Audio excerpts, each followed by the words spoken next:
Em 2015, um dos herdeiros mais poderosos do Brasil foi parar atrás das grades.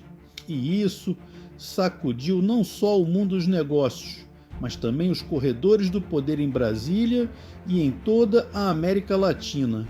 Um império bilionário, construído ao lado de governos e grandes obras públicas, parecia ruir diante das câmeras, como um castelo de cartas atingido por uma operação policial sem precedentes. Mas o tempo passou, e enquanto outros tentaram voltar aos holofotes, Marcelo Odebrecht fez o oposto, sumiu. Nada de entrevistas, aparições públicas ou movimentações empresariais, nem mesmo na empresa que carregava seu sobrenome. O que explica esse desaparecimento quase completo? Qual é o plano por trás do silêncio? E será que estamos prestes a assistir a um retorno cuidadosamente calculado ou ao fim definitivo de uma dinastia empresarial?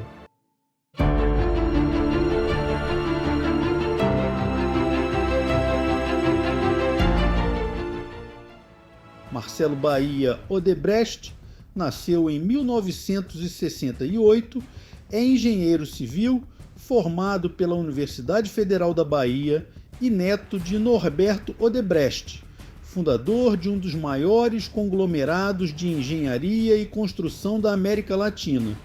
Em 2008, assumiu a presidência do grupo Odebrecht, que à época controlava obras gigantescas no Brasil e no exterior. Sob sua gestão, a empresa faturava mais de 100 bilhões de reais por ano e empregava centenas de milhares de pessoas. Mas tudo começou a ruir em junho de 2015.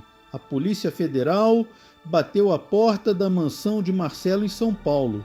Ele foi preso preventivamente, acusado de comandar um gigantesco esquema de pagamento de propinas a políticos, sobretudo da Petrobras. Marcelo foi condenado por corrupção ativa, lavagem de dinheiro e organização criminosa.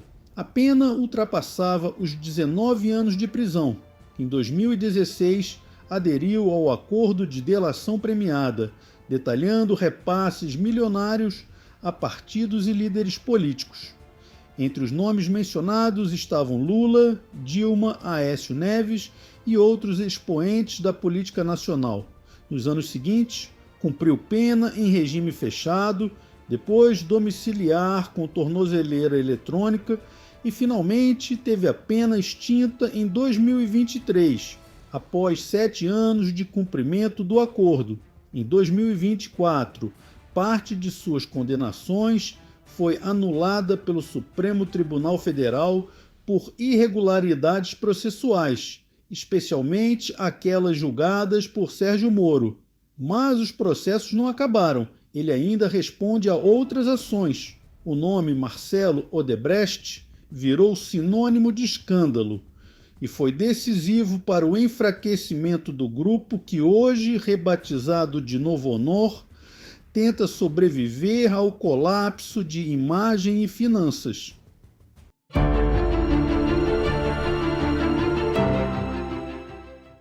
Hoje, depois de cumprir sua pena, Marcelo Odebrecht escolheu o caminho da discrição. Desde 2020, ele não exerce nenhuma função no grupo Odebrecht, que hoje se chama Novo Honor. A mudança de nome da empresa, inclusive, foi um gesto simbólico. Tentar cortar os laços com o passado recente de escândalos e reposicionar a marca no mercado. Apesar de ter deixado formalmente o grupo, o sobrenome Odebrecht segue sendo associado a ele, o que torna qualquer tentativa de recomeço algo delicado. Segundo reportagens da revista Veja, Marcelo tem se dedicado a estudar direito por conta própria. Passou a mergulhar nos trâmites jurídicos, especialmente no campo do processo penal e civil, buscando entender as estruturas legais que o julgaram e condenaram. Além disso, como parte das exigências do acordo de delação premiada e progressão de pena, ele realizou serviço comunitário no Hospital das Clínicas da USP. Não havia holofotes, nem câmeras. Seu trabalho era administrativo, de apoio, uma rotina simples, quase invisível e bem diferente da que ele viveu à frente de um dos maiores conglomerados da América Latina. Hoje ele vive em São Paulo, mantém vida privada restrita e praticamente não aparece em público. Fontes próximas relatam que ele evita eventos sociais e recusa convites para palestras ou entrevistas, mesmo quando os temas não têm relação direta com a Lava Jato. A imagem pública de Marcelo Odebrecht ainda é marcada por desconfiança. Mesmo com a anulação parcial de condenações pelo STF em 2024, ele segue respondendo a processos, o que o impede de se reposicionar de forma mais clara, seja como empresário ou como figura pública. A decisão do Supremo Tribunal Federal se baseou em irregularidades processuais, como a parcialidade do então juiz Sérgio Moro, e afetou diversas condenações da Operação Lava Jato. Isso beneficiou não apenas políticos, mas também empresários como Marcelo. Contudo, o gesto jurídico não foi suficiente para apagar a percepção popular. No imaginário coletivo, seu nome segue fortemente associado ao esquema bilionário de corrupção revelado pela Lava Jato. Na imprensa, o seu retorno à vida civil teve repercussão discreta. Poucas reportagens, nenhuma entrevista e uma estratégia clara de evitar qualquer exposição midiática. Não há contas oficiais em redes sociais, nem movimentações públicas em associações empresariais. Para quem já foi manchete em todos os jornais do país, o silêncio atual é, no mínimo, estratégico. Há também uma questão prática. Seus bens seguem parcialmente bloqueados. Ele ainda está envolvido em ações cíveis e processos de recuperação de valores desviados. Isso significa que qualquer iniciativa empresarial de grande porte esbarraria hoje em entraves legais e financeiros, planos futuros e especulações. Apesar da postura reclusa, há sinais de que Marcelo Odebrecht não desistiu totalmente do meio empresarial. Pessoas próximas relatam que ele ainda mantém conversas informais com executivos do mercado e demonstra interesse em atuar como consultor ou analista, talvez longe da linha de frente, mas com capacidade de influência. A grande questão é: como voltar? O nome Odebrecht ainda pesa, tanto juridicamente quanto simbolicamente. Usá-lo numa nova empreitada empresarial exigiria um ambiente de maior estabilidade jurídica e, principalmente, um novo discurso público, algo que, até agora, Marcelo tem evitado construir. Alguns interlocutores dizem que ele espera a poeira baixar para tomar uma decisão.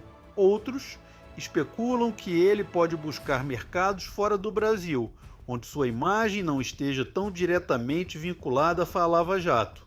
Há até quem acredite que ele possa usar testas de ferro ou estruturas discretas de investimento para voltar aos negócios sem que seu nome apareça diretamente. Mas existem obstáculos concretos. Além dos processos ainda em andamento, há o desafio de recuperar a confiança do mercado. Parceiros e investidores não esquecem facilmente a crise institucional e financeira que se abateu sobre o grupo Odebrecht, que perdeu contratos bilionários, viu executivos serem presos e passou por um processo profundo de reestruturação. Marcelo, que já foi um dos homens mais poderosos do país, agora precisa lidar com o peso do passado em qualquer plano futuro. Ele pode até querer retomar alguma posição de protagonismo, mas a pergunta permanece: o Brasil e o mercado estão dispostos a permitir? E mais, a sociedade estaria pronta para perdoar? A história recente mostra que o Brasil tem memória curta, especialmente quando figuras poderosas sabem operar nos bastidores. Mas, no caso de Marcelo, Qualquer passo fora da sombra será observado com atenção e provavelmente com desconfiança.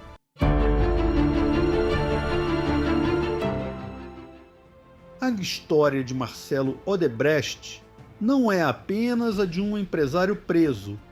É a história de como os bastidores do poder no Brasil se cruzam com o mundo empresarial e de como os nomes mais influentes podem cair e talvez voltar. A dúvida agora não é mais se ele pagou ou não por seus crimes, mas sim o que vem depois. O Brasil está preparado para ver figuras como Marcelo retomando o protagonismo? Existe redenção pública para quem foi símbolo de corrupção sistêmica? Marcelo Odebrecht ainda não disse seu último capítulo. E a maneira como ele vai escrever os próximos, longe ou perto dos holofotes, pode surpreender.